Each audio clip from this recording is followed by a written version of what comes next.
Rekan-rekan purnawirawan, saya katakan, saudara-saudara, kita mantan prajurit. Waktu kita muda, kita telah bersumpah, kita telah rela, kita telah teken, siap mengorbankan jiwa dan raga kita untuk negara dan bangsa yang kita cintai.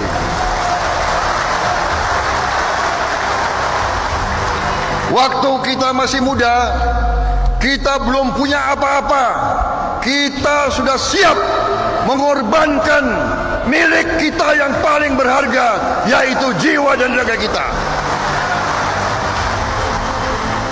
Kita sudah tekad, kita sudah rela, kita sudah siap memberi jiwa dan raga kita untuk negara dan bangsa dan rakyat kita.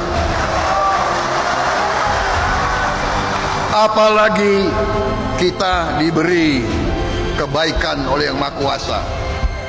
Kita masih diberi nafas, masih diberi jiwa, masih diberi kekuatan. Karena itu saya tawarkan kepada kawan-kawan, marilah kita sisa hidup kita terus kita bulatkan tekad kita, sisa hidup kita wakafkan, kita berikan untuk kepentingan negara, bangsa dan rakyat kita.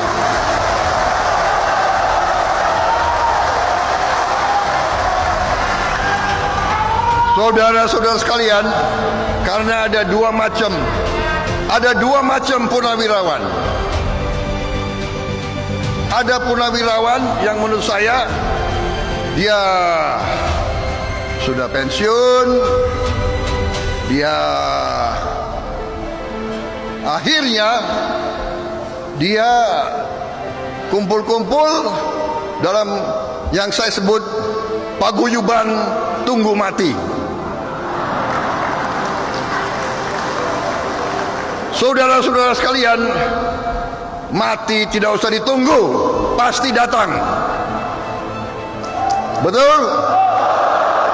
Hanya ada satu kepastian bagi manusia. Kepastian itu suatu saat kita semua akan dipanggil kembali. Dan belum tentu dipanggil sesuai dengan nomor urut angkatan. Belum tentu yang muda bisa lebih dulu dipanggil.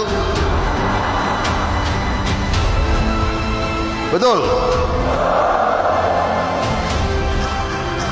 Jadi saudara-saudara, saya tawarkan, kalau kita sudah pasti mati, sisa hidup kita mari kita berikan pikiran, tenaga, pengabdian, sisa hidup kita berikan kepada bangsa dan rakyat kita yang kita cintai.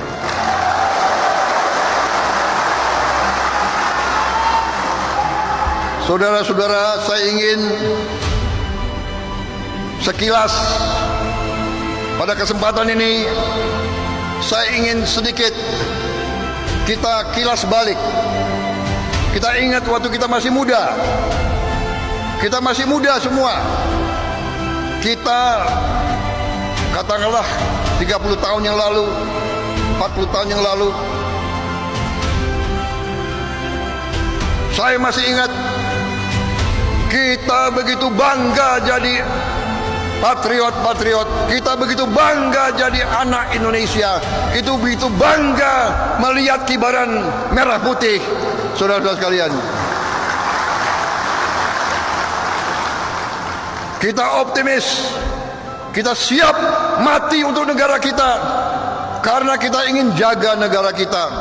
Dan waktu itu kita seolah-olah ada janji kepada bangsa dan rakyat. Kita prajurit menjaga Republik. Dan para teknokrat, para ilmuwan, para pemimpin-pemimpin sipil, para cendekiawan, para ulama, para kiai, para pengusaha, merekalah yang akan membangun bangsa ini dan membawa bangsa ini menjadi bangsa yang adil dan makmur.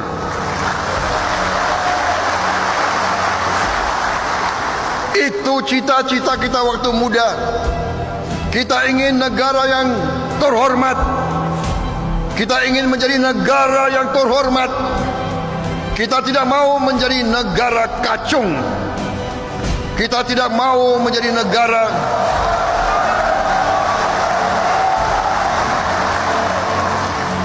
Kita tidak mau jadi negara yang disuruh-suruh oleh bangsa lain. Kita tidak mau jadi negara yang kekayaannya diambil oleh bangsa lain. Kita menginginkan kekayaan Indonesia untuk dipergunakan sebesar-besarnya untuk seluruh rakyat Indonesia.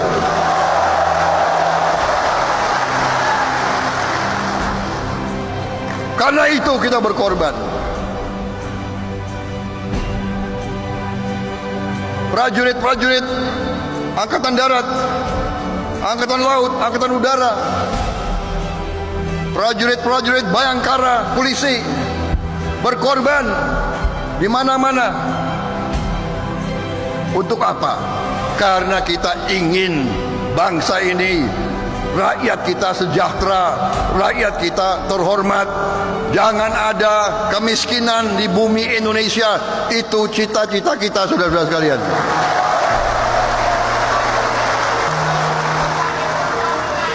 Saudara-saudara sekalian, rekan-rekan purnawirawan, rekan-rekan pejuang, itu yang mendorong kita. Saudara-saudara, kita merdeka dengan pengorbanan pendahulu-pendahulu kita. Bukan kemerdekaan kita terima sebagai hadiah. Kita harus rebut kemerdekaan dengan keringat, dengan darah, dengan air mata.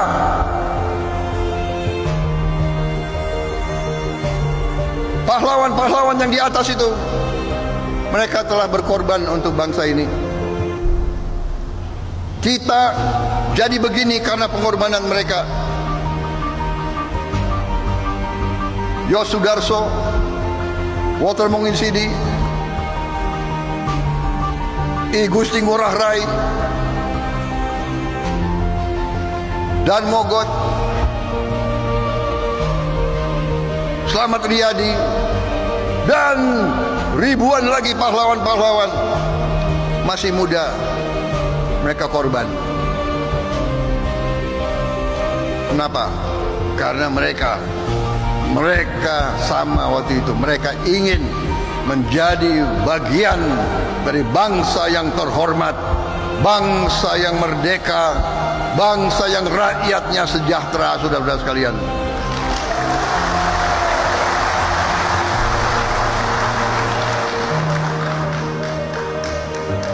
Saudara-saudara sekalian,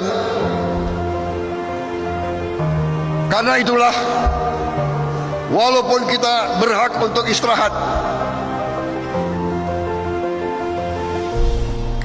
kita berhak sekarang untuk abstain, kita berhak untuk tinggal di rumah ngurus keluarga kita. Pak Wiranto tidak perlu capek-capek masih terus di politik, tidak perlu. Pak Mantili juga tidak perlu, semua. Pak Imam Sufahat, apa yang dicari Pak Imam Sufahat? Bintang 4, bintang yang paling tinggi itu. Kecuali bintang 5 itu hanya perang besar, ya kan? Aku juga pingin dulu bintang 4, tapi ya takdir tidak mengizinkan. Tidak ada masalah. Teman saya ada yang gugur letnan 2. Bayangkan